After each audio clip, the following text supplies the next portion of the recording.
Until now, Vivo's FE phone has been a slightly cut down, slightly cheaper version of the flagship phone. But with the X300 FE, Vivo flips that idea completely. Because right here is a no-nonsense compact flagship with top-of-the-line specs. You get Snapdragon 8 Gen 5, proper triple rear camera setup with telephoto camera no less. You get IP69 rating, you get wireless charging, you get a large battery, a 120Hz OLED display, and a whole lot more. So yeah, let's talk more about the X300 FE, which is one of the most interesting phones to launch in 2026. If you're watching me for the first time, I'm Ershad. This is Trakin Tech English, your destination for detailed, incisive gadget reviews.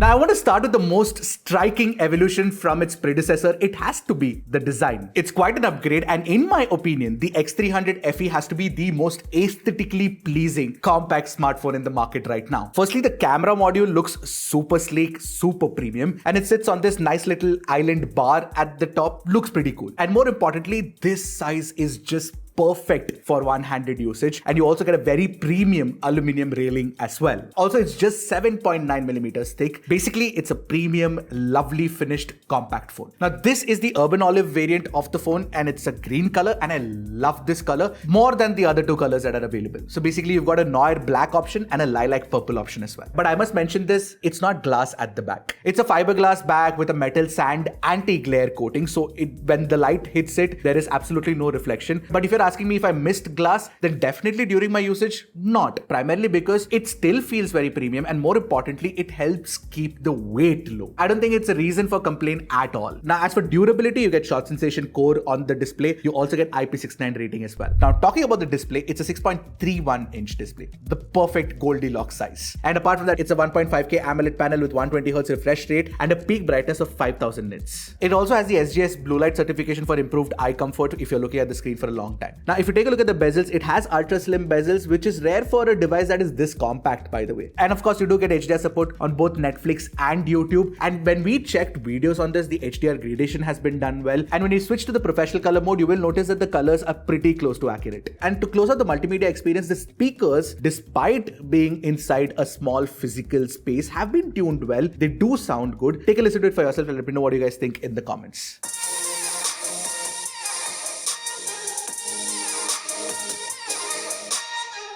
Now, coming to the focus of the X300 FE, it has to be the camera. And the hardware is the same as the X200 FE. What you get is the Sony IMX921 50MP primary camera. You get the 50MP 3x telephoto camera, which is the Sony IMX882. You also get an 8 megapixel ultra wide and a 50MP selfie camera with autofocus at the front. Now, while the hardware is similar to the X200 FE, the processing and the software have improved drastically. Also, notable addition is the support for the 200mm Gen 2 teleconverter module this year. Anyway, when I said that the processing has improved, it's mainly because of the new ISP that you get with the Snapdragon 8 Gen 5. It's a 20-bit ISP similar to the one used in the 8 Elite Gen 5, which has 4x the dynamic range compared to an 18-bit ISP. And because of this, the multi-stack processing like HDR and portraits have improved compared to the X200 FE. But let's cut through all that talk and take a look at the samples shot with the phone. So the first thing you notice is that the primary camera captures a whole lot of detail. Even the colors with the ZEISS Natural preset especially are very close to neutral. The HDR performance, like I said, is very good. The phone does a great job of capturing highlights and shadows while maintaining low noise in the darker portions. But in some cases, you do see some detail loss in the shadows, but otherwise it's fine. Now, when you're shooting people against a very harsh backlight, you can see that the X300 FE again does a fantastic job of ensuring that the face is lit up nicely, and you also have a very good exposure on the rear. Now, when you talk about portraits, Vivo rarely ever misses. So the edge detection is very good. The bokeh drop-off is creamy, almost like a DSLR, and the colors are spot on too. Now, for skin tones, the ZEISS Natural looks very accurate, while Vivid does boost things a bit, which was to be expected, so I would stick to ZEISS Natural. Now, along with all of this, you also get Vivo's street photography mode with a lot of different color styles. I like the fact that you also get the Pro mode with the street photography style, which gives you a little bit more flexibility. Now, in low light, it does a fairly good job with the primary camera, but you do see some noise in certain situations. Now, when it comes to selfies, the 50 megapixel autofocus camera takes good selfies in daylight. You can clearly see some of the overexposed highlights here, but hopefully it can be fixed with a software update. Now, when you look at the ultra-wide, it performs just like most 8-megapixel ultra-wides do. By that, what I mean is that you get decent daylight shots, average low-light shots, and serviceable 1080p 30 FPS video recording. But zoom is where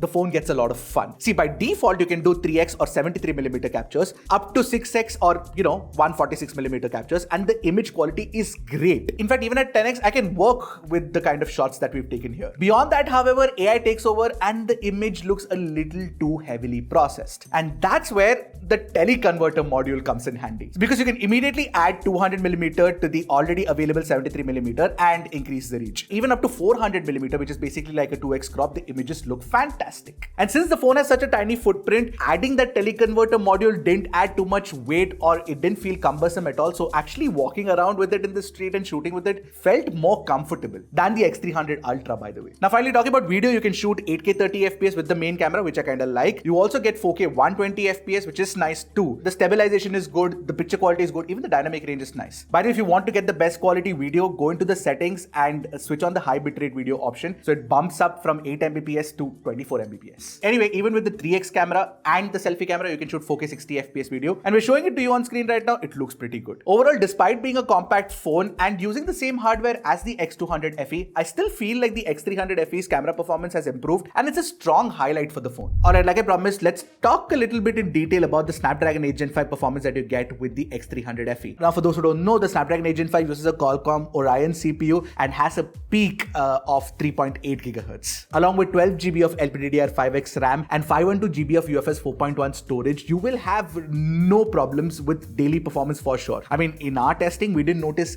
any stutters, any lags whatsoever. It's a smooth experience. In fact, even our benchmark numbers were pretty strong. So we got over 3 million Antutu, we get excellent CPU stability and the highest single core in Geekbench. Vivo has nailed the performance tuning here, especially for the compact form factor, and it is one of our best performing Snapdragon 8 Gen 5 phones. Another thing is that the Adreno GPU uses a sliced architecture which focuses on sustained performance over peak performance, which I kind of prefer, especially for a phone of this size. So the efficiency is clearly visible because we did run a few tests. So in lighter games like BGMI and COD, you get proper 120 FPS and they run very smoothly, so that's good. But even in Genshin Impact, we got 59.2 FPS average FPS, and it's almost on par with the performance of other Snapdragon 8 Gen 5 phones which have a larger chassis. Which is a very important point to note because it does all of this without even getting hot inside this compact form factor. I think if you ask me, the X300 FE has to be the best tuned Vivo phone in terms of performance that I've tested in a long time. This is where I asked myself a question and I want to ask you the same question as well. So if you have a compact flagship like the X300 FE, would you rather take a superbly tuned Snapdragon 8 Gen 5 or would you still want the Snapdragon 8 Elite Gen 5 inside this compact form factor, but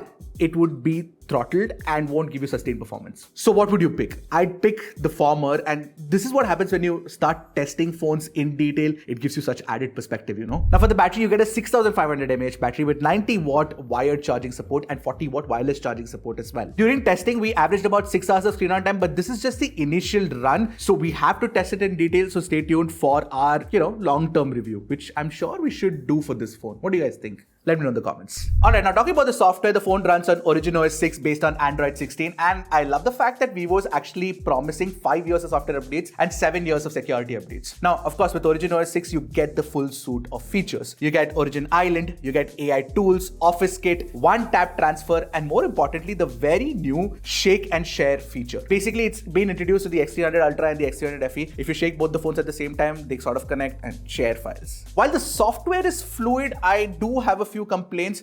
Firstly, lock screen poster is on by default. You'll have to switch that off. And if you don't switch off the notifications, then the VApp store will keep sending you one notification to download an app every day. Now moving on, the haptics have been tuned exceptionally well. It's a very good X-axis motor. It's tuned very well and it feels tight and crisp when you're actually typing on the phone. And this is particularly good because it's a tiny phone. To actually tune it really well is something that Vivo's done well. Now talking about the connectivity and ports on the X300 FE, you get support for dual nano SIM cards, but you also do have eSIM support, which is nice. As for the 5G band support, you get 18 5G band support, you get Wi-Fi 7, Bluetooth 6, and even NFC. And you know what? I actually wanted to push the performance of the Snapdragon X80 modem RF system, so the 5G connection was very good. But even on Wi-Fi, we tried GeForce Now on this phone, on this tiny display, and it was a lot of fun because it was very stable. But I have one disappointment with the hardware. It's USB 2.0. In 2026, on a phone that is priced this much, it should have been faster USB speeds. Now, overall, if you look at it, the X300 FE is arguably one of the best compact flagships that you can buy in 2026. It has the looks to kill, it has the power to thrill, and it has cameras that fit the bill.